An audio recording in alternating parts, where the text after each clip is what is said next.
मेरी बेटी ने मुझे अपने घर पर अपने मदद के लिए बुलाया था। जैसे ही मैं उसके घर पहुंची, दामाद ने मेरी स्वागत सत्कार शुरू कर दिया। एक बार तो आधी रात को दामाद अचानक मेरे कमरे में आया।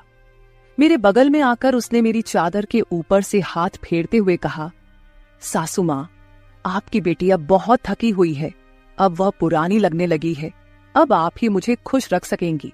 दामाद ने मुझे सांस लेने का भी समय नहीं दिया। वह रात से लेकर सुबह के 3 बजे तक लगातार। नमस्ते दोस्तों, आज की इस कहानी में आपका स्वागत है। मेरा नाम राधिका है और आज मैं आपको अपना और अपनी बेटी की कहानी सुनाने जा रही हूँ, तो दिल को थाम कर सुनिएगा। मेरी बेटी को उसके ऑफिस के काम से घर के कामों के लिए समय नहीं मिल रहा था।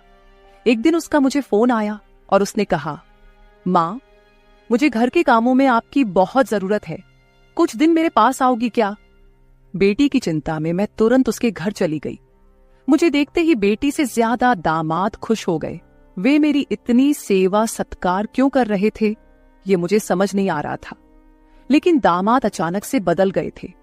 मुझे देखते ही मेरी बेटी ने मुझे गले लगाया। उसके पीछे दामाद ने भी मुझे गले लगाया। इससे पहले उन्होंने कभी मुझे इस तरह से गले नहीं लगाया था। अचानक उनमें इतना बदलाव कैसे आ गया, ये मेरी समझ में नहीं आया। जब दामाद ने मुझे गले लगाया तो मुझे बहुत शर्म महसूस हुई। मेरी बेटी सरिता ने अपने पति के इस व्यवहार पर ध्यान भी नहीं दिया। जैसे ही मैं बेटी के घर पहुंची, उसने मुझसे कहा कि वह मेरे हाथों से बनी उसकी पसंदीदा सब्जी खाना चाहती है। आते ही मैं फ्रेश होकर बेटी के किचन में चली गई। उस रात दामाद और बेटी दोनों बड़े चाव से खाना खा रहे थे। खाना खत्म होते ही सरिता बोली, माँ, आज आपके हाथ का खाना खाकर बहुत अच्छा लगा। उसके कहने पर दामाद ने भी हामी भरते हुए कहा, मुझे तो ऐसा लग रहा है जैसे बहुत दिनों बाद पेट भरकर खाया हो। दामाद ने मेरी तारीफ किया तो सरिता ने अपने पति को गुस्से से देखना शुरू कर दिया। वह बोली, सुमित, मेरी माँ के सामने मेरी बुराई मत करो। तुम ऐसा बोल रहे हो जैसे मैं रोज खाना बनाती ही नहीं हूँ। क्या तुम रोज बाहर मेस में खाते हो? उन दोनों के बीच तू मैं शुरू हो गई। तब मैंने दोनों को शांत करते हुए कहा, सरिता, छोटी छोटी बातों को बड़ा मत बनाओ।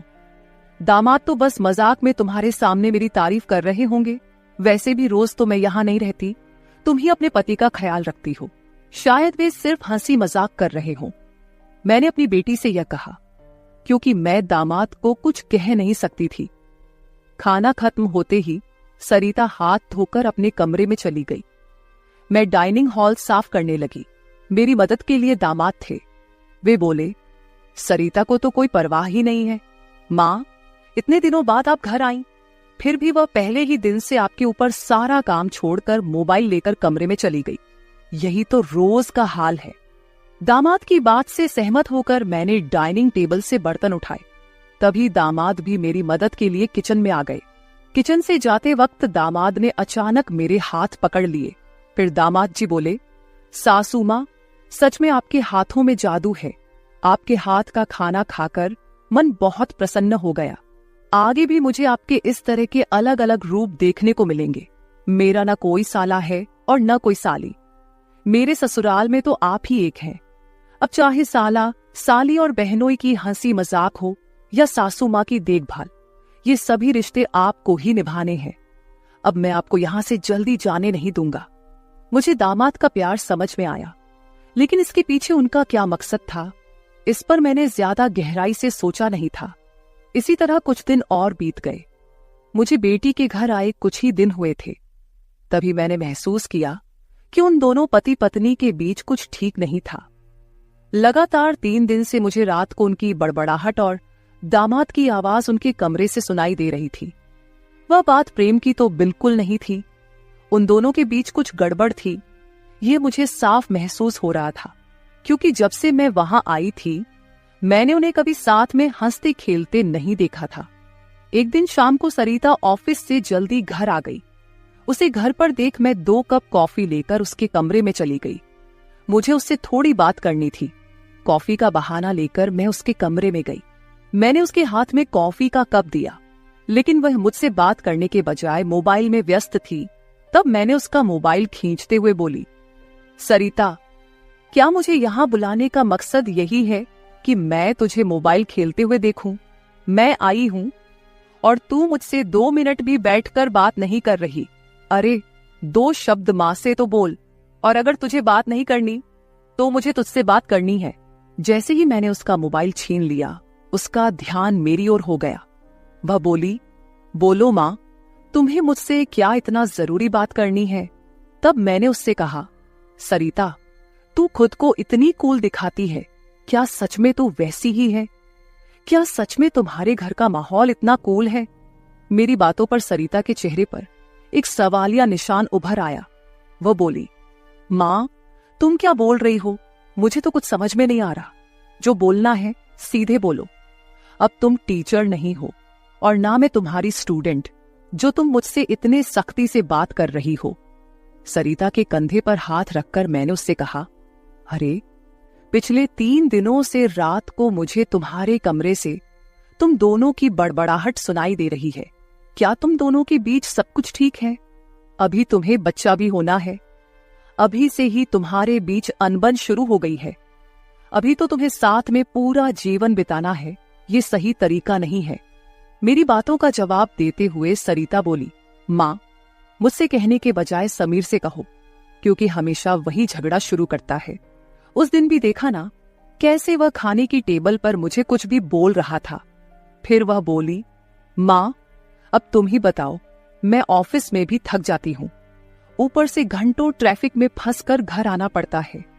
अब 3 दिन से तुम घर आई हो तो मुझे थोड़ी राहत मिली है, नहीं तो रोटियां बेलते वक्त भी मेरी आंख लग जाती थी। अब इतनी थकान के बाद भी मैं समीर को कैसे समय दूं? समीर तो कुछ समझने को तैयार ही नहीं है। और वैसे भी तुम्हें यहां बुलाने का आइडिया उसी का था। वह कह रहा था कि सासू मां के आने से तुम्हें भी थोड़ा आराम मिलेगा। तुम यहां आई हो तो उसकी खाने की शिकायतें भी थोड़ी कम हो गई हैं। नहीं तो हर बात में ये ऐसा और वो वैसा ही चलता रहता था। तुम्हें बुलाने से पहले वह कह रहा था कि जब मेरी सासू मां आएंगी तो मैं उनसे सारी ख्वाहिशें पूरी करवाऊंगा। अब तुम्हारे दामाद को तुमसे क्या ख्वाहिशें पूरी करवानी है, ये तुम ही देख लो। उसकी शिकायतों से तो मुझे थोड़ी राहत मिल गई है। सरिता की बातें सुनकर मुझे लगा कि सच में उसे काम से समय नहीं मिल पाता होगा, इसलिए समीर को खाने पीने की परेशानी हो रही होगी, और शायद इसलिए उन्होंने मुझे कुछ दिनों के लिए बुला लिया होगा। लेकिन दामाद को मुझसे और भी ख्वाहिशें पूरी करवानी थीं, इसका मुझे कोई अंदाजा नहीं था। सरिता की बातें सुनकर मुझे लगा कि उनके बीच सामान्य झगड़े हैं जो वे खुद सुलझा लेंगे। इसीलिए आगे मैंने सरिता को और नहीं समझाया। जैसे ही मैं उसके कमरे से बाहर निकली, मुझे दामाद की गाड़ी का आवाज सुनाई दिया। उस दिन समीर भी जल्दी घर आ गए थे। उन्हें घर में देखकर मैंने कहा, आज आप जल्दी आ गए, चलो अच्छा हुआ। आज तुम दोनों बाहर जाकर डिनर कर लो, घर में संभाल लूंगी। उन्हें थोड़ा बाहर घूमने फिरने का मौका मिलेगा, इसलिए मैंने उन्हें डिनर के लिए बाहर जाने को कहा। लेकिन दामाद ने कहा, सासू मां, होटल जाने की जरूरत नहीं है। आज मेरे बॉस का 50वां जन्मदिन है। बॉस ने जन्मदिन के मौके पर एक 5 स्टार होटल में पार्टी रखी है और हमें खास तौर पर उस पार्टी में बुलाया गया है। समीर की बात सुनकर मैंने कहा, अरे वाह, तो फिर तुम दोनों जल्दी से अच्छे से तैयार हो जाओ और साथ में पार्टी में जाओ। तब दामाद जी बोले, सासू मां, हम दोनों अकेले नहीं जाएंगे। बॉस ने पूरे परिवार को बुलाया है और आप भी हमारे परिवार हैं, इसलिए आप भी हमारे साथ चलो। तब सरिता भी मुझसे जिद करने लगी। उसने कहा, मां, घर पर तुम अकेले बैठी क्या करोगी? तुम भी हमारे साथ चलो, तुम्हें भी अच्छा लगेगा। एक तो जब से तुम यहाँ आई हो, मैं तुम्हें कहीं बाहर घुमाने भी नहीं ले जा पाई। मैं छुट्टी लूंगी तो लूंगी, पर अभी तो तुम हमारे साथ बाहर चलो, कम से कम तुम्हारा भी मन थोड़ा हल्का हो जाएगा। उन दोनों का इतना जोर बढ़ गया कि मुझे भी उनके साथ जाने के लिए तैयार होना पड़ा। मैं हमेशा कहीं भी जाती थी तो अपने साथ 1-2 पार्टी वियर कपड़े रखती थी। इस बार भी मैंने पिंक रंग की नेट वाली साड़ी साथ रखी थी। मैंने वही साड़ी पहनकर अच्छे से तैयार होकर कमरे से बाहर आई। जैसे ही मैं बाहर आई, दामाद मुझे लगातार देखने लगे।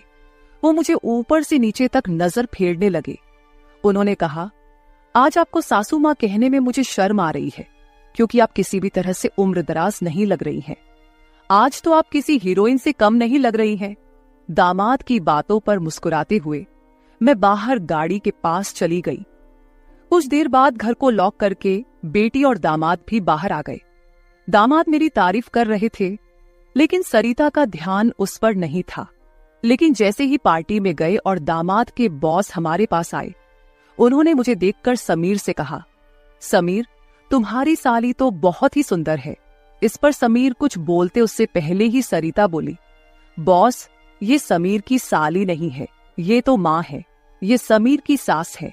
हमारे रिश्ते को सुनकर बॉस चौंक गए। उन्होंने कहा, आपकी खूबसूरती और जवानी को देखकर ऐसा बिल्कुल नहीं लगा कि आप सासू माँ हो सकती हैं। बॉस ने अपनी गलती स्वीकारते हुए मुझसे माफी मांगी और वहां से चले गए। बॉस के जाते ही दामाद मेरी तारीफ करने लगे। उन्होंने कहा, सच में सासू माँ, आज तो आप सरिता से भी ज्यादा खूबसूरत लग रही हैं। सच में पत्नी तो ऐसी होनी चाहिए। ऐसा कहकर दामाद ने मेरे हाथ पर ताली मारी और हंसने लगे। लेकिन उनकी इस मजाक पर सरिता गुस्से से मेरी ओर देखने लगी। अब मुझे धीरे धीरे दामाद की नजरों का एहसास होने लगा था। कुछ देर बाद हम घर जाने के लिए निकल पड़े। घर पहुंचते ही सरिता और मैं एक साथ गाड़ी से उतरे। गाड़ी से उतरते ही सरिता ने मुझसे कहा, माँ, आज के बाद तुम्हें इतना सजने संवरने की कोई जरूरत नहीं है। थोड़ा अपनी उम्र के हिसाब से रहना सीखो। गुस्से में तीखे शब्द बोलते हुए सरिता पैर पटकती हुई घर के अंदर चली गई। मुझे उसका गुस्सा कुछ समझ नहीं आया। असल में मुझे तो किसी भी बात पर गुस्सा आने का सवाल ही नहीं था। फिर भी सरिता मुझसे नाराज होकर पैर पटकते हुए घर के अंदर चली गई थी। नादान लड़की सोचकर मैंने उसकी बातों को नजरअंदाज किया और घर में जाकर अपने कमरे में चली गई। कुछ देर बाद फ्रेश होकर मैंने रात में सोने के लिए नाइट गाउन पहन लिया। रोज की तरह सोने से पहले मैंने अपने हाथ पैरों पर बॉडी लोशन लगाया। तभी अचानक दरवाजे पर दस्तक हुई। दरवाजे पर दामाद थे। हमारी नजरें मिलते ही दामाद ने कहा, सासू माँ, अंदर आ सकता हूं। ये घर उनका ही था, फिर भी वो कमरे में आने के लिए मुझसे अनुमति ले रहे थे। मैंने कहा, ये घर तो आपका ही है, मेरी अनुमति लेने की क्या जरूरत, आप यहां कभी भी आ जा सकते हो। फिर हंसते हुए दामाद कमरे के अंदर आ गए। उन्होंने मेरी ओर देखकर कहा, सासू माँ, सच में आज आप बहुत सुंदर लग रही थी। वैसे तो मैं आपको कभी यह कॉम्प्लीमेंट देना चाहता था कि आप आज भी जवान और खूबसूरत दिखती हैं। कभी कभी सच में आपको सासू माँ कहने में मुझे शर्म महसूस होती है। कभी कभी तो आपको नाम से बुलाने की इच्छा होती है। सच में आप सरिता की बहन जैसी लगती हैं। बाहर कुछ समय पहले सरिता ने जो गुस्से में आपको कहा, वह सब मैंने सुना। उसकी बातों पर ध्यान मत दीजिए। और हाँ, एक जरूरी बात यह है कि सरिता की बातों को दिल पर लेकर आप अपना रहन सहन बिल्कुल मत बदलिए। आप जैसी हैं बहुत अच्छी हैं। दामाद के मुंह से अपनी तारीफ सुनकर मेरे मन में लड्डू फूटने लगे। अगर 45 साल की किसी महिला की तुलना 21 साल की जवान लड़की से की जा रही हो, तो जाहिर है वह महिला खुश होगी ही। उस समय मेरे साथ भी वैसा ही हुआ था। दामाद की प्रशंसा पर मैं शर्मा गई थी। उस दिन के बाद दामाद की हदें बढ़ने लगी। 4 दिन बाद मुझे अपनी बेटी के कमरे से उनकी बहस की आवाजें सुनाई दी। मैं अपने कमरे से बाहर झांकते हुए वह सब सुन रही थी। तभी दामाद कमरे से बाहर आते दिखे। दामाद को बाहर आते देख मैं जल्दी से अपने कमरे में चली गई। मैं कमरे की लाइट बंद करने ही वाली थी कि समीर मेरे कमरे में आ गया। वो काफी गुस्से में लग रहा था। मैंने उसे एक गिलास पानी दिया और पूछा, सब ठीक तो है ना? इस पर दामाद बोले, सासू माँ, आपकी बेटी और आप में कितना फर्क है। शादी के बाद पति से कैसा व्यवहार करना चाहिए, उसे कैसे खुश रखना चाहिए, आपने सरिता को कुछ भी नहीं सिखाया। जब भी मैं उसके पास जाता हूं, वह मुझसे एक ही बात कहती है कि मैं बहुत थक गई हूं। आपकी बेटी अब पूरी तरह बूढ़ी दिखने लगी है। उसके सामने आप जवान लगती हैं। कहां आपकी जवानी और कहां सरिता की समय से पहले आई बुढ़ापा। मैंने शांत रहकर समीर की सारी बातें चुपचाप सुनी। उनकी बातें खत्म होते ही मैंने उसे समझाते कहा, दामाद जी, आप गुस्सा मत कीजिए। सरिता अपने ऑफिस के काम में पूरी तरह थक जाती है, इसलिए वह थोड़ी परेशान हो गई है। कुछ दिन आप दोनों बाहर घूमने चले जाइए, सब कुछ ठीक हो जाएगा। काम की भाग दौड़ में खुद के लिए भी समय निकालना जरूरी है। इस पर दामाद बोले, मैं तो सब कुछ करने के लिए तैयार हूँ, लेकिन आपकी बेटी को ऑफिस से छुट्टी लेने की इच्छा होगी, तभी मैं भी उसके साथ कहीं जा सकूंगा। मैंने फिर से दामाद को समझाया और उनके हाथ में पानी का गिलास दिया। दामाद से बात करते हुए अनजाने में मेरा हाथ उनके पैर पर रख दिया गया। अचानक दामाद ने अपने पैर पर रखा मेरा हाथ अपने हाथ से पकड़ा और मेरे हाथ से गिलास को एक ओर रखते हुए दूसरे हाथ से मेरे चेहरे से बाल हटाकर बोले, सासू माँ, आप सच में बहुत सुंदर हैं। आपको देखकर तो सरिता को देखने की इच्छा ही नहीं होती। कहाँ आपके चेहरे का तेज और कहाँ सरिता की झुर्रियां। दामाद मेरे सामने मेरी बेटी की बुराई कर रहे थे। मैंने उन्हें कहा, आप मेरी सुंदरता की तारीफ कर रहे हैं, इसके लिए धन्यवाद, लेकिन जिस लड़की के बारे में आप बुरा भला कह रहे हैं वह मेरी बेटी है, ये मत भूलिए। दामाद बोले, सासू माँ, मैं कुछ गलत नहीं कह रहा हूँ, जो सच है वही कह रहा हूँ। अब सरिता बूढ़ी दिखने लगी है तो क्या करूं? आपके सामने वह सच में फीकी पड़ती है। आपकी सुंदरता बेहद मनमोहक है। बोलते बोलते दामाद की नजर मुझ पर टिकने लगी थी।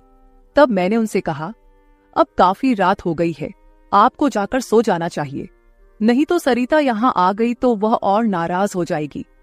मैंने दामाद को जैसे तैसे अपने कमरे से बाहर किया, नहीं तो वह रात भर मेरे कमरे में ही बैठे रहते। खैर, जो भी हो, लेकिन समीर ने मेरी जो प्रशंसा की वह मुझे बहुत पसंद आई।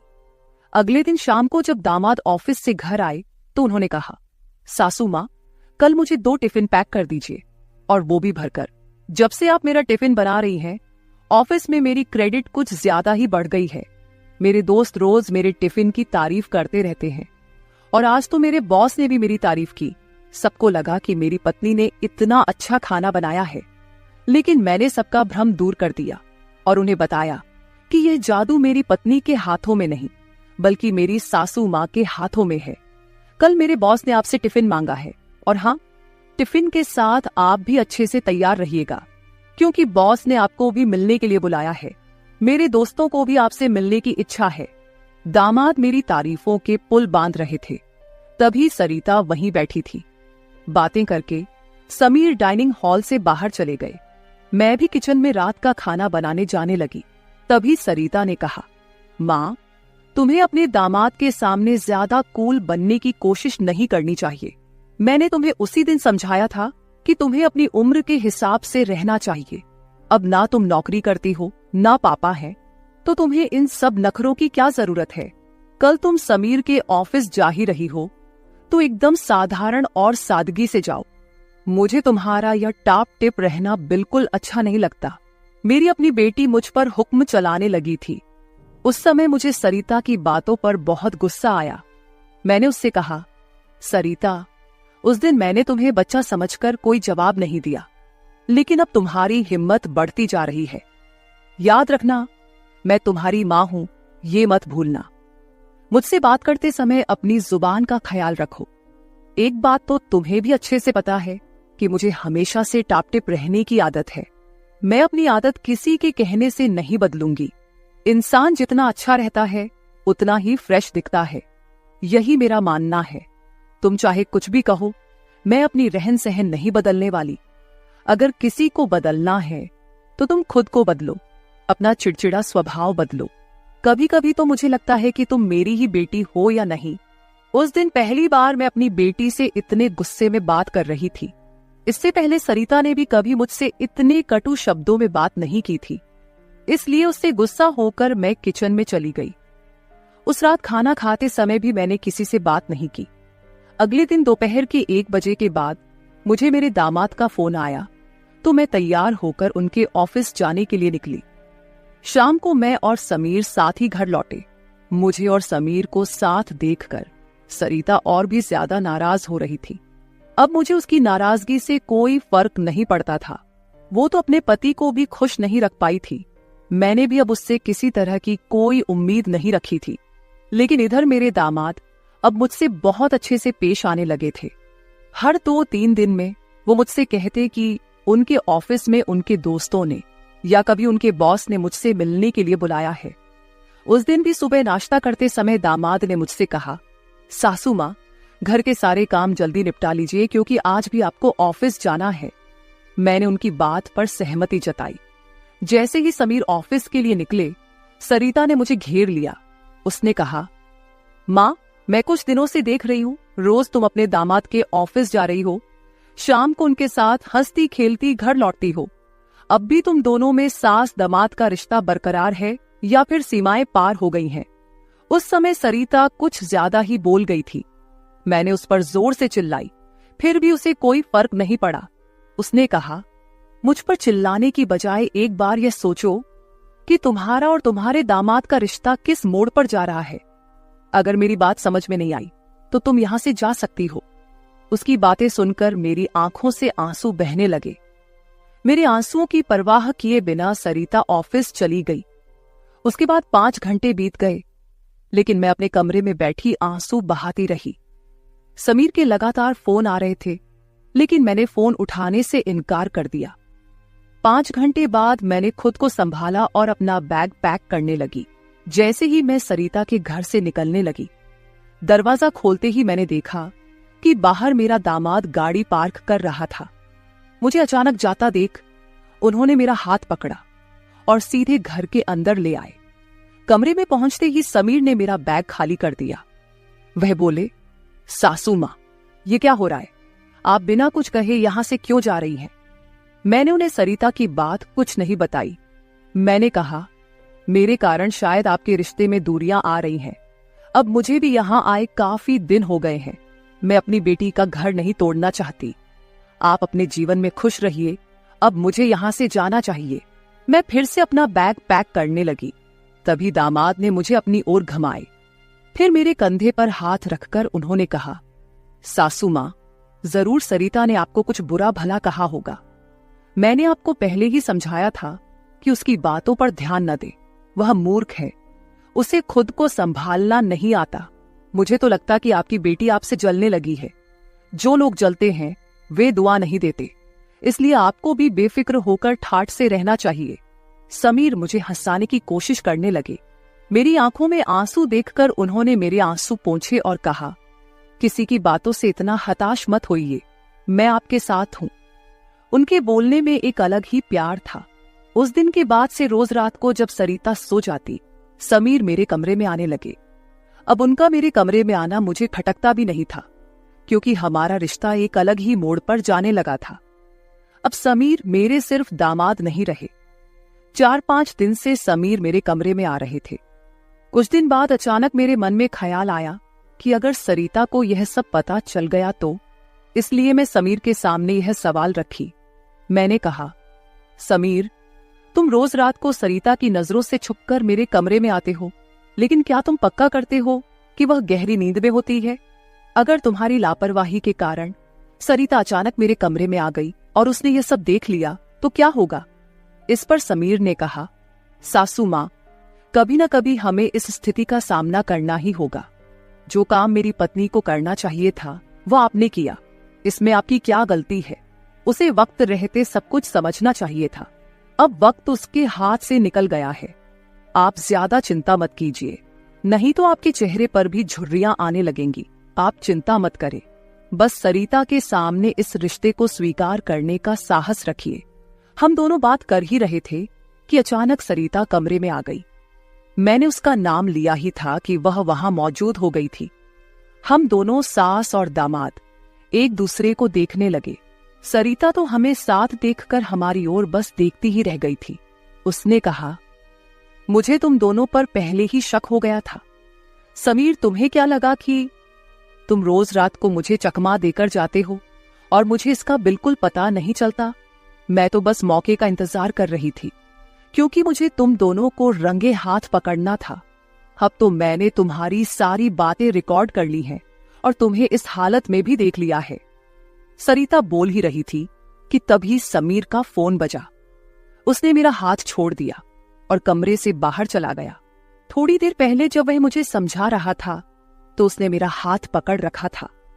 कुछ ही मिनटों बाद वह एक शख्स को लेकर कमरे में वापस आया। वह तीसरा शख्स और कोई नहीं बल्कि समीर का बॉस था। उसे आधी रात को घर में देखकर सरिता चौंक गई। उसने बॉस की ओर देखकर कहा, आप इस समय यहां कैसे? बॉस आश्चर्यचकित होकर सरिता को देख रहे थे। तब सरिता बोली, आप यहां क्यों आए हैं ये तो मुझे नहीं पता, पर मुझे अब एक गवाह मिल गया है। वह बॉस के सामने मेरे और मेरे दामाद के रिश्ते के बारे में बकवास करने लगी। तभी समीर के बॉस यानी रघुवीर जी सरिता की ओर देखकर बोले, सरिता, तुम यह क्या बकवास कर रही हो? तुम्हें पता है तुम अपनी माँ और अपने पति के बारे में क्या कह रही हो? अब तो सरिता और भी ज्यादा बकवास करने लगी। तभी समीर उस पर चिल्लाया। उसने कहा, मैं अभी तक सब सुन रहा था। मुझे पता था कि तुम समझदार नहीं हो, इसलिए मैंने तुम्हें कुछ नहीं बताया। लेकिन अब तुम बॉस के सामने कुछ भी बकवास करने लगी हो। शायद अब तुम्हें सच बताने का समय आ गया है।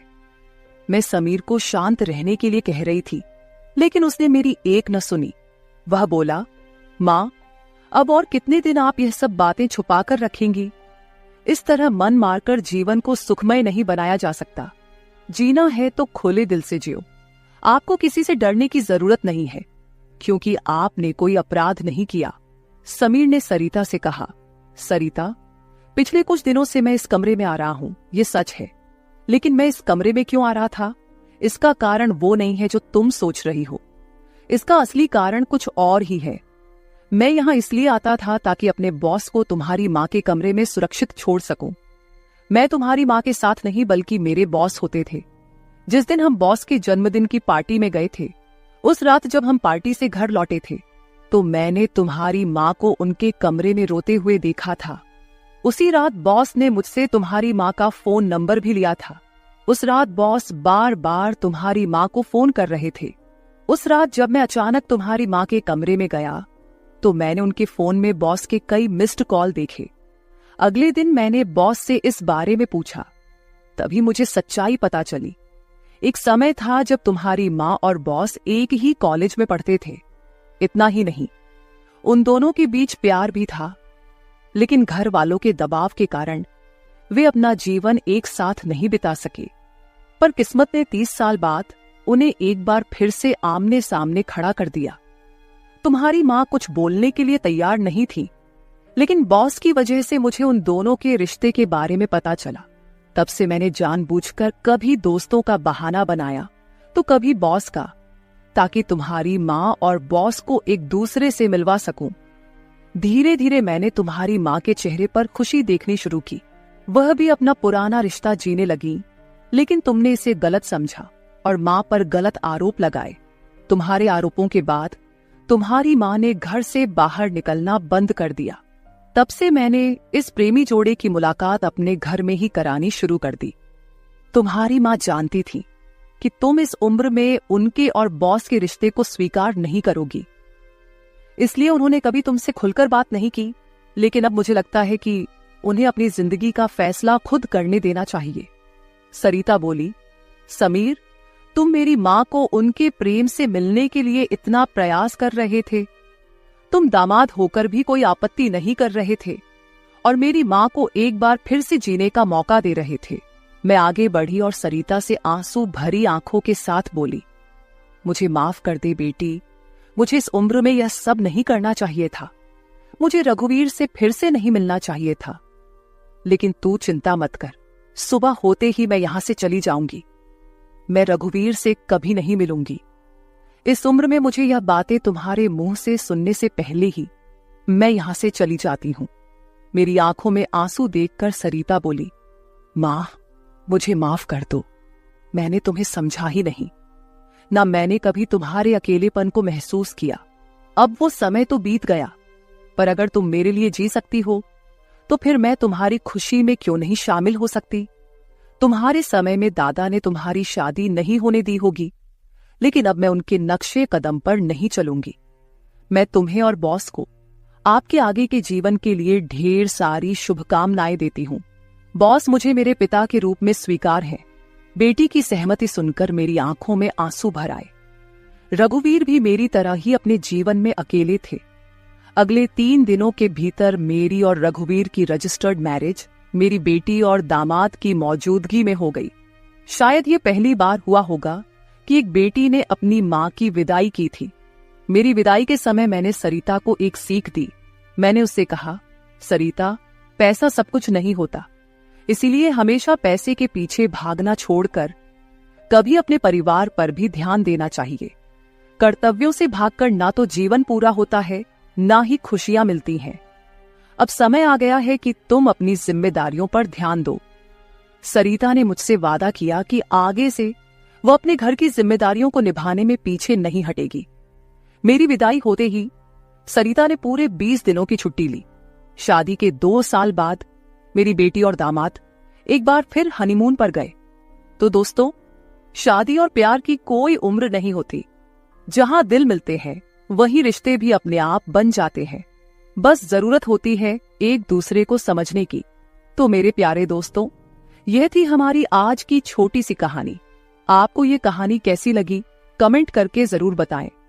अगर आप ऐसी ही और भी इंटरेस्टिंग और रोमांटिक कहानियां सुनना चाहते हो तो चैनल को सब्सक्राइब जरूर कर ले और बेल आइकॉन ऑन कर ले, ताकि आपको मेरी आने वाली नई वीडियो की सूचना तुरंत मिल सके। कल मिलेंगे एक और नई कहानी के साथ। धन्यवाद। जब मैं शहर आया तो अपने चाचा की बेटी के रूम पर रुका हुआ था। वह मुझसे छोटी थी। हर रात जब मैं काम से थक जाता तो अपने कमरे में जाकर सो जाता। मेरे चाचा की बेटी मेरे बगल में ही सोती थी। उस रात मैं थोड़ा देर से घर आया और आते ही कमरे में जाकर माथा टेक दिया। कुछ देर बाद बहन वहां आ गई। फिर उसने मेरे बालों में अपना हाथ फिराया और मेरे पैरों के पास बैठ गई। फिर अचानक से वो कुछ करने लगी जिसे महसूस करके मेरी थकान दूर होने लगी।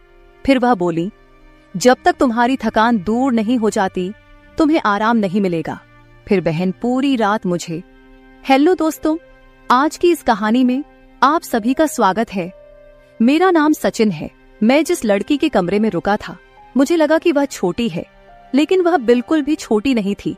वह इतनी समझदार थी कि 16-17 साल के लड़के का पालन पोषण कर सकती थी। दरअसल मैं काम के सिलसिले में शहर आया और अपने चाचा के घर पर रहने लगा था। मेरी माँ मुझे कुंवारे लड़कों के बीच रहने देने को तैयार नहीं थी। बोली थी कि शहर में तुम्हारे चाचा का घर है, तुम वहीं रहोगे। मुझे शहर में एक अच्छी तनख्वाह वाली नौकरी मिल गई थी। जब मैं अपने चाचा के घर पहुंचा तो मैं उनका घर देखा तो सोच में पड़ गया। चाचा के घर का दरवाजा इतना छोटा था कि मेरा बैग और मैं एक साथ अंदर नहीं जा सकते, क्योंकि अब मैं उस छोटे से घर में रहने वाला था। घर में किचन के अलावा एक बेडरूम और एक हॉल था, और वो भी बहुत छोटा था। हम गांव में एक बड़े घर में रहते थे। अब मैं काम के सिलसिले में शहर में अपने चाचा के यहाँ रहने आया था। चाचा के घर में चाचा, चाची और उनकी एक बेटी थी। चाचा गांव में सबको बोलते थे और कहते थे कि शहर में उनका बहुत बड़ा घर है। अब मैं सचमुच उनका बड़ा सा घर अपनी आंखों से देख रहा था।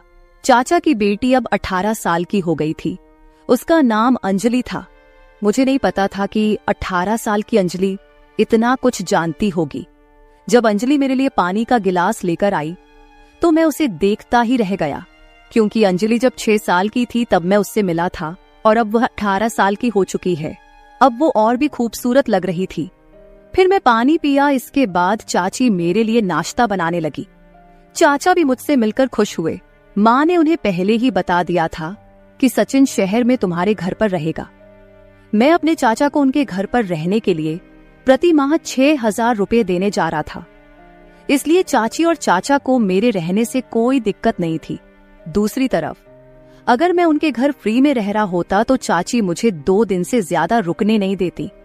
मेरी इतनी अच्छी सैलरी थी, लेकिन मेरी माँ कहती थी कि कुंवारे लड़कों के बीच रहकर तू बिगड़ जाएगा। इसलिए मैं माँ के कहने पर अपने चाचा के घर पर रुक गया। जब अंजलि और मैं मिले तो अंजलि मेरी तरफ देख रही थी। चाचा के घर में एक कमरा अंजलि का था। चाचा चाची हॉल में सोते थे। मैंने चाचा से कहा कि मुझे अपना एक अलग कमरा चाहिए, क्योंकि कभी कभी मैं रात देर तक काम करता हूँ। फिर चाचा ने कहा, तुम अंजलि के कमरे को अपना कमरा समझो, क्योंकि तुम उसके साथ ही रहोगे। अंजलि 2 दिनों के लिए बाहर एडजस्ट करी और मैं 2 दिन तक अंजलि के कमरे में सोया। अगले दिन अंजलि अपने कमरे में वापस आ गई। उसने कहा, मुझे बाहर हॉल में नींद नहीं आती। उस दिन के बाद वो बेडरूम में मेरे बगल में सोने लगी। अंजलि दिखने में बहुत खूबसूरत थी और अब उसकी उम्र भी करीब आ रही थी। उस रात नींद में मैंने गलती से अंजलि के शरीर को छू लिया। जैसे ही मुझे इसका एहसास हुआ, मैंने तुरंत अपना हाथ हटा लिया, लेकिन कुछ ही मिनटों में मुझे अंजलि का हाथ अपनी छाती पर महसूस हुआ। मुझे लगा कि उसने गलती से मेरी छाती को छू लिया है, लेकिन शायद मैं गलत था, क्योंकि दूसरे दिन भी मैंने अंजलि को अपने बहुत करीब आते देखा। मुझे अपने चाचा के घर आए 15 दिन हो गए थे। फिर एक रात मैंने अंजलि को मोबाइल फोन पर कुछ देखते हुए देख लिया। मैं उसके मोबाइल में झांकने लगा तो उसने तुरंत मोबाइल बंद कर दिया। फिर मैं उससे उसका मोबाइल मांगने लगा तो वह देने से इनकार कर दी। फिर मैं चुपचाप करवट बदलकर एक तरफ सोने का नाटक करने लगा। थोड़ी देर बाद मैं अंजलि की तरफ देखा तो वह सो रही थी, कोई हलचल नहीं कर रही थी।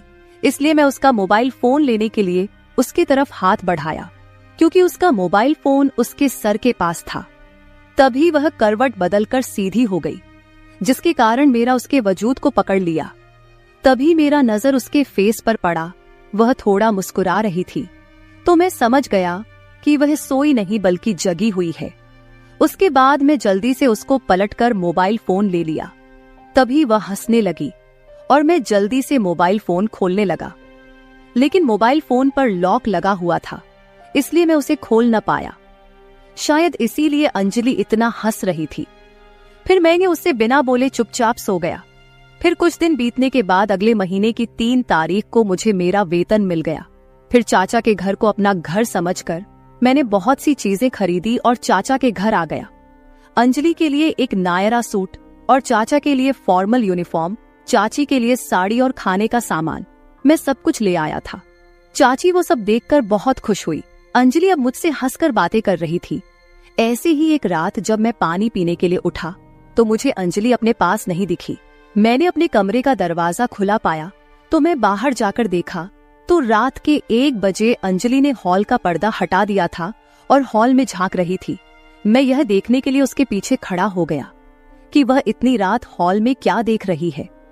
जैसे ही मैं उसके पीछे खड़ा हुआ, मेरी नजरें हॉल में घूम गई। सामने का नजारा देखकर मैंने अंजलि को एक तरफ खींच लिया और उसका हाथ पकड़कर बेडरूम में ले गया। मैंने अंजलि से कहा, अंजलि तुम ये क्या कर रही थी? वे तुम्हारे अपने माता पिता हैं।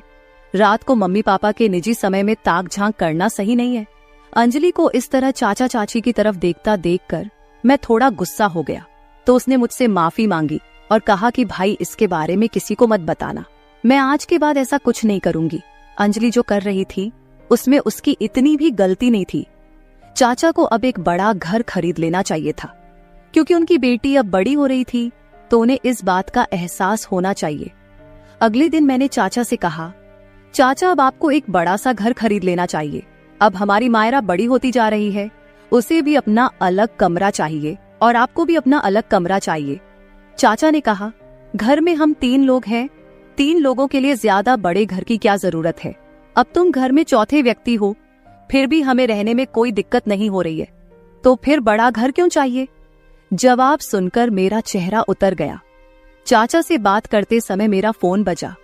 मेरे फोन पर मेरी माँ का फोन था, इसलिए मैं अपना फोन रिसीव किया तो माँ ने मुझसे कहा, मैंने तुम्हें एक लड़की की फोटो भेजी है, बताओ तुम्हें कैसी लग रही है?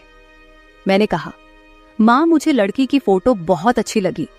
ये सुनने के बाद कि मेरी माँ की पसंद मेरी पसंद है, मेरी माँ ने तुरंत अगले 20 दिनों में शादी करने का फैसला किया।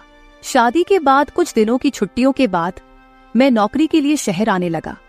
तब मेरी माँ ने कहा, अपनी पत्नी को कुछ दिनों के लिए अपने साथ ले जाओ। फिर मैं तारा को अपने साथ शहर ले आया। पहले मैं शहर में अपने चाचा के घर पर रहता था, इसलिए मैं अपने चाचा के घर आ गया। जब मैं अपनी पत्नी के साथ चाचा के घर आया तो अंजलि का कमरा पूरा मेरा हो गया था। वह रात में अपने माता पिता के साथ हॉल में सोती थी। तारा को शहर लाए हुए अभी 3 दिन हो गए थे। इन 3 दिनों के बाद अचानक रात को जब मैं अपनी पत्नी की बाहों में सो रहा था, तभी मैंने अंजलि को हमारे बगल वाले कमरे से झांकते हुए देखा।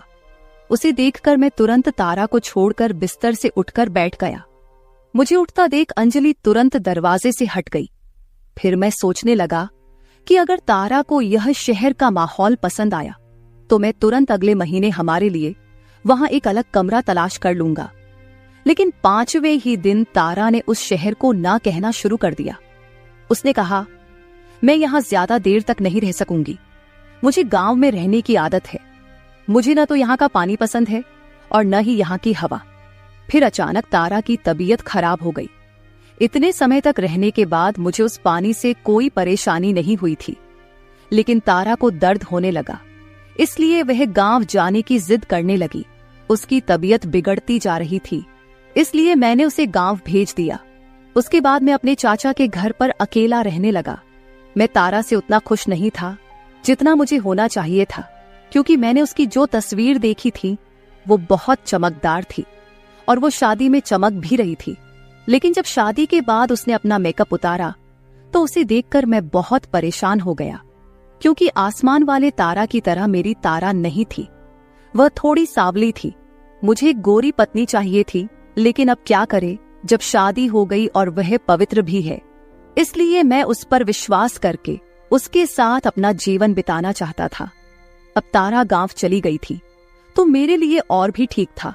हालांकि अब मेरी शादी हो चुकी थी, फिर भी मैं शहर में ही काम करने वाला था। इसलिए मैंने सोचा कि चाचा के घर रहना ही ठीक है, क्योंकि एक अकेले अपने लिए इतना पैसा खर्च करना मुझे ठीक नहीं लगा। तारा के घर जाने के बाद मैंने 3 दिन की छुट्टी ले ली, क्योंकि मैं बहुत थक गया था और आराम करना चाहता था। जिस दिन मेरी छुट्टी थी, चाचा रोज की तरह सुबह अपने काम पर चले गए। चाची एक गृह उद्योग कंपनी में काम करने जाती थी, वो भी काम पर चली गई थी। उस वक्त अंजलि और मैं दोनों ही घर पर थे। नाश्ते के बाद मैं अपना लैपटॉप लेने बेडरूम में जाने लगा। कमरे के दरवाजे पर हैंडल तक नहीं था, इसलिए बेडरूम का दरवाजा हमेशा थोड़ा खुला ही रहता था। और आज मैंने अंजलि को खुले दरवाजे की दरार से अपने कपड़े बदलते हुए देखा। अंजलि का गोरा प्यारा रूप देखकर मेरी आंखों में चमक आ गई। फिर सोचा, कहाँ मेरी सांवली पत्नी और कहाँ अंजलि। दोनों का आपस में दूर दूर तक कोई मेल नहीं। अंजलि काफी देर से मेरे आसपास थी, लेकिन मैंने कभी उसे इस तरह से नहीं देखा था। उसका गोरा रंग देखकर बोला, हाय रे मेरी किस्मत। अभी मुझे अंजलि को इस तरह से देखना अच्छा लगने लगा था, इसलिए मैं उसे देखता ही रहा, जिसे देखकर मेरे अंदर सनसनी मच गई। अब मैं अंजलि को एक ही दरवाजे पर ज्यादा देर तक खड़ा होकर नहीं देख सकता था, क्योंकि मुझे ये ठीक नहीं लग रहा था। जब अंजलि तैयार होकर कमरे से बाहर आई तो मैं उसे देखता ही रह गया। वह बेहद खूबसूरत लग रही थी। चाचा चाची मध्यम वर्ग के थे, लेकिन अंजलि एक हाई क्लास लड़की की तरह रह रही थी। वह देखने में खूबसूरत थी, इसलिए कोई भी कपड़ा उस पर अच्छा लगने लगता था। उस रात अंजलि मेरे कमरे में सोने के लिए आई। उसने कहा, भाभी गांव चली गई है, अब मैं फिर से अपने रूम में आराम से सो सकूंगी। वह भी अब हॉल में सोना नहीं चाहती थी, इसलिए मैंने उसे पहले की तरह अपने पास सोने दिया। रात को कमरे में अंधेरा था। कुछ देर बाद मैंने किसी के चलने की आवाज सुनी। मैंने कमरे की लाइट जलाई तो देखा कि अंजलि अपने कपड़ों के पास खड़ी है। मैं उसके पास गया और बिना कुछ कहे अपना शर्ट उतार कर रख दिया और लाइट बंद करके सो गया। मुझे लगा अंजलि भी अपने कपड़े बदलने के लिए खड़ी थी, इसीलिए लाइट बंद कर दिया था। थोड़ी देर बाद मैं दूसरा लाइट चालू किया तो अंजलि छोटे छोटे कपड़े में थी। मैं उसे ऐसे देखकर शर्मा गया और फिर लाइट बंद करके सो गया। अगले दिन भी मेरी छुट्टी थी, क्योंकि मेरी छुट्टियां पूरे 3 दिन की थीं। तो मेरे दोस्त ने मुझसे कहा कि आज हमें कहीं बाहर घूमने चलना चाहिए। इसलिए मैं अपने दोस्त के साथ दोपहर को घूमने गया। तभी मैंने अंजलि को एक महंगे कैफे में बैठे हुए देखा। उसकी सहेलियां बहुत हाई फाई लग रही थी। वो घर से अलग अलग कपड़े पहनकर निकली थी और अब मैं अंजलि को एक अलग से कपड़ों में देख रहा था। फिर मैं उठा और जाकर अंजलि से मिला। मैंने उससे कहा, यह सब क्या है? वो मुझे अपनी सहेली से अलग ले गई और बोली, सचिन, मैं आज रात तुम्हारे सारे सवालों का जवाब दूंगी। अब तुम यहाँ से चले जाओ प्लीज, और हाँ, अपना मुंह बंद रखना जब तक मैं कि तुम्हारे सवालों का जवाब नहीं दे देती। फिर मैं रात को जब चाचा चाची सोने चले गए तब मैंने अंजलि से पूछना शुरू कर दिया कि अंजलि, मैंने दोपहर को जो देखा उसका क्या मतलब था? फिर वो बोली, ये सब हाई क्लास लाइफ थी, क्योंकि मैं इस तरह नहीं रह सकती। अंजलि 18 साल की लड़की थी, लेकिन मुझे उसके व्यवहार और वाणी में बड़ा अंतर नजर आया। मुझसे बात करते करते वो मेरे पास आ गई। जब से मेरी शादी हुई है, तब से मुझे अनुभव हो रहा था कि एक औरत से मुझे कितना सुख मिलता है।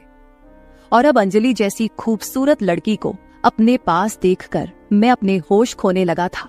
लेकिन जैसे ही मुझे होश आया और मैंने अंजलि को अपने से दूर किया, तो मुझे बिल्कुल भी नहीं लगा कि अंजलि मेरे चाचा की बेटी है, क्योंकि उसके व्यवहार से मुझे ऐसा महसूस नहीं हुआ। उस रात मैं उसे अपने से दूर करके सोने चला गया और सुबह उठने से पहले ही कमरे से निकल गया। मैं हॉल में बैठकर नाश्ता कर रहा था। जब अंजलि कमरे से बाहर आई तो मैं उसे लंगड़ा कर चलते हुए देखा। मुझे समझ नहीं आ रहा था कि वो इस तरह पैर से लंगड़ा कर क्यों चल रही है। मुझे लगा कि शायद उसके पैर में कुछ लग गया है। जब चाची की नजर उस पर पड़ी तो चाची ने उससे पूछा, अंजलि तुम इतना लंगड़ा कर क्यों चल रही हो? क्या तुम्हारे पैर में कुछ दिक्कत है? इस पर उसने कहा, सचिन मुझसे बेहतर जानता है कि मेरे पैरों में क्या दिक्कत है। अंजलि ने सीधे मेरी ओर इशारा कर दिया। मुझे इसका कारण नहीं मालूम था और यह भी नहीं जानता था कि उसने मुझे ऐसा क्यों बोला। लेकिन फिर भी मैंने चाची को बताया कि सोते समय अंजलि का पैर बिस्तर के कोने को बिछल गया था। अंजलि सुबह से शाम तक मुझे बड़ी ही ललचाई नजरों से देख रही थी। फिर मैं सोचा कि जैसे ही चाची काम पर जाएंगी, मैं उससे ऐसे झूठ बोलने का कारण पूछूंगा। उस वक्त अंजलि ने मुझसे कहा, आज तो मैं सिर्फ अपनी माँ के सामने लंगड़ाकर चल रही थी, कल पापा के सामने भी इसी तरह लंगड़ाकर चलूंगी। और भी बहुत कुछ कर सकती हूँ मैं, यदि तुम मुझे वह नहीं दोगे जो मैं चाहती हूँ। फिर मैं अंजलि से बोला, जब तुम्हें बिना वजह किसी चीज की जरूरत नहीं है तो मैं तुम्हें कैसे कुछ दे सकता हूँ। तभी अंजलि मेरे पास आई। फिर उसने कहा, ठीक है, तुम जो चाहो मुझसे ले सकते हो। और वह मेरे सामने अपनी बाहें फैलाकर खड़ी हो गई। मुझे समझ नहीं आया कि वो क्या कह रही है। तभी उसने मेरा हाथ पकड़कर अपनी कमर पर रख लिया और बोली, तुम जो चाहो मेरे साथ कर सकते हो, लेकिन इसके लिए तुम्हें मुझे कुछ भुगतान करना होगा।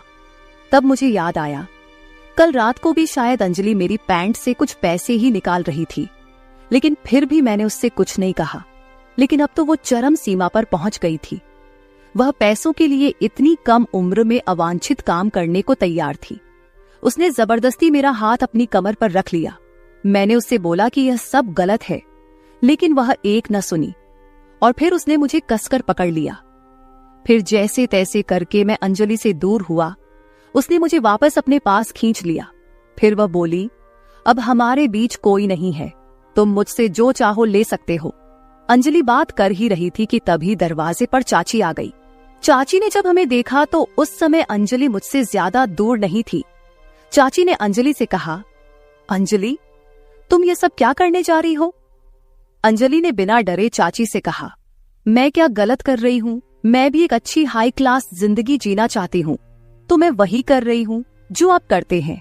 क्या आप अपने मैनेजर के साथ ऐसा कुछ नहीं करते हैं और उससे पैसे नहीं ले लेते हैं? मैंने यह सब देख लिया है। अब मेरे पास अपने घर में अधिक पैसा कमाने का रास्ता मिला है, तो मैं उसके साथ ये सब करने के लिए तैयार हूँ।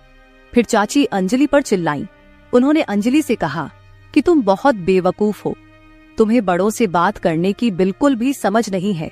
चाची अंजलि का मुंह बंद करने के लिए उसके पास दौड़ी, लेकिन तभी मैंने चाची को रोक दिया। फिर मैं चाची से कहा, क्या अंजलि जो कुछ कह रही है वो सब सच है? तब चाची शर्म से अपना सिर झुकाए खड़ी थी और मेरे सवाल का जवाब नहीं दे पाई। तो मैंने आगे कहा, चाची आप ये क्या कर रही हो? शायद ये सब देखकर अंजलि की हालत खराब हो रही है। जब से मैं इस घर में आया हूँ, मैंने उसे एक बार नहीं बल्कि 2 बार मेरी जेब से पैसे निकालते देखा है। मेरा पैसा एक बार नहीं कई बार चोरी हुआ है, लेकिन आपकी और माँ की वजह से मैं हमेशा शांत रहा। मुझे इस परिवार के किसी भी सदस्य पर कभी संदेह नहीं हुआ, लेकिन इस चीज से हमेशा के लिए छुटकारा पाना जरूरी था, क्योंकि अंजलि की हालत दिन ब दिन बिगड़ती जा रही थी। जब से मैंने अंजलि को पैसे चुराते हुए देखा है, तब से मैं उस पर नजर रख रहा हूँ। वह अब मेरे सामने पैसे नहीं चुरा पा रही थी और मुझे नहीं पता था कि अंजलि अब ऐसा रास्ता चुनेगी। आप मुझे सच बताओ, आप दोनों मिलके चाचा के पीछे इस घर में एक साथ क्या कर रही हो? मेरी बात पर चाची रोने लगी। फिर वो बोली, प्लीज सब्र रखो और अपने चाचा को कुछ मत बताना। केवल एक बार मैं एक लड़के को अपनी कंपनी में ले गई थी। उसके बाद कब उसकी नजर मुझ पर पड़ी मुझे पता ही नहीं चला। मेरी कंपनी में एक मैनेजर के साथ मेरा रिश्ता है और उस रिश्ते का एकमात्र कारण पैसा है। तुम्हारे चाचा के पास पैसा होने के बावजूद भी वह हमें खुशी से नहीं रख पाते हैं और ना ही उन्हें अपनी कोई परवाह है। तुम्हारे चाचा ने मेरे और अपनी बेटी के बारे में कभी कुछ नहीं सोचा। मैनेजर से जो भी पैसे मिलते हैं उससे मैं अपनी और अंजलि की कुछ जरूरतें पूरी कर लेती हूँ, लेकिन मुझे नहीं पता था कि अंजलि की जरूरतें इतनी बढ़ जाएंगी। तुम्हारे चाचा का शहर में एक और मकान है। वह घर इस घर से बड़ा है, लेकिन तुम्हारे चाचा उस घर को किराए पर देकर उससे पैसे कमाते हैं और हमें इतने छोटे से घर में एडजस्ट करने के लिए मजबूर करते हैं। तुम्हारे चाचा की कंजूसी के कारण यह समय हमारे पास आया है, लेकिन अब मुझे अपनी गलती का एहसास हो गया है। फिर चाची ने अंजलि को प्यार से पकड़कर अंजलि से कहा, मुझे माफ कर दो, मैं आज के बाद वह नौकरी और मैनेजर का साथ छोड़ दूंगी। फिर अंजलि ने कहा, माँ, मैं ये जानबूझकर कर रही थी ताकि आप ये सब छोड़ दें। जब सचिन भाई ने मुझे पैसे चुराते हुए देखा तो मैंने उन्हें पूरी सच्चाई बता दी थी। आप ये सोचना भूल गई थी कि पैसा कमाने के लिए आप अपने मैनेजर के साथ क्या कर रही हैं, और यह भी नहीं सोची कि अगर मुझे इसका पता चला तो मैं इस बारे में क्या सोचूंगी। वो तो सचिन भाई का शुक्र है जिसने मेरी आंखें खोल दी। आज आपको अपनी गलती का एहसास हुआ और मुझे भी अपनी गलती का एहसास हो गया है। अंजलि और मैंने मिलकर चाची को उनकी गलती का एहसास कराया। मैंने भी चाची को समझाया और एक छोटी सी दांव खेलने को बोला। आखिरकार चाची मेरी बात मान गई और अंजलि को लेकर हमेशा के लिए अपने मायके जाने लगी। तभी चाचा के मन में एक रोशनी जगी और उन्होंने अपना छोटा सा घर छोड़ दिया और अपना सामान दूसरे घर में शिफ्ट करने को बोला। ये सुन चाची और अंजलि बहुत खुश हो गई और दोनों ने मुझे धन्यवाद दिया। उस दिन से चाचा ने अपनी कंजूसी बहुत कम कर दी। मुझे भी जीवन के राह मेरी माँ ने अच्छी तरह सिखाई थी कि जीवन में पैसा बचाना चाहिए, लेकिन पहले अपने परिवार के लोगों को खुश रखने के बाद। अगर कोई अपनी पत्नी और बच्चों को हर बात में मना करता रहेगा तो घर का व्यक्ति गलत रास्ते पर जा सकता है। एक आदमी अपने और अपने परिवार के लिए कमाता है। एक तरह से कंजूस होना अच्छी बात है, लेकिन इतनी भी कंजूसी ना करें कि आपका परिवार किसी गलत रास्ते पर चल पड़े।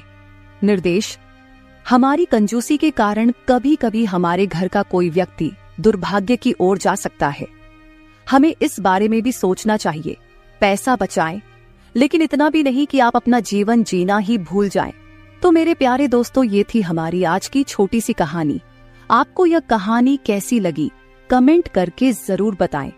अगर आपको यह कहानी पसंद आई हो तो इसे लाइक करें और अपने दोस्तों के साथ शेयर करें। अगर आप ऐसी ही और भी इंटरेस्टिंग और रोमांटिक कहानियां सुनना चाहते हो तो चैनल को सब्सक्राइब जरूर कर ले और बेल आइकॉन ऑन कर ले ताकि आपको मेरी हर कहानी समय पर मिल सके। कल मिलेंगे एक और नई कहानी के साथ। धन्यवाद।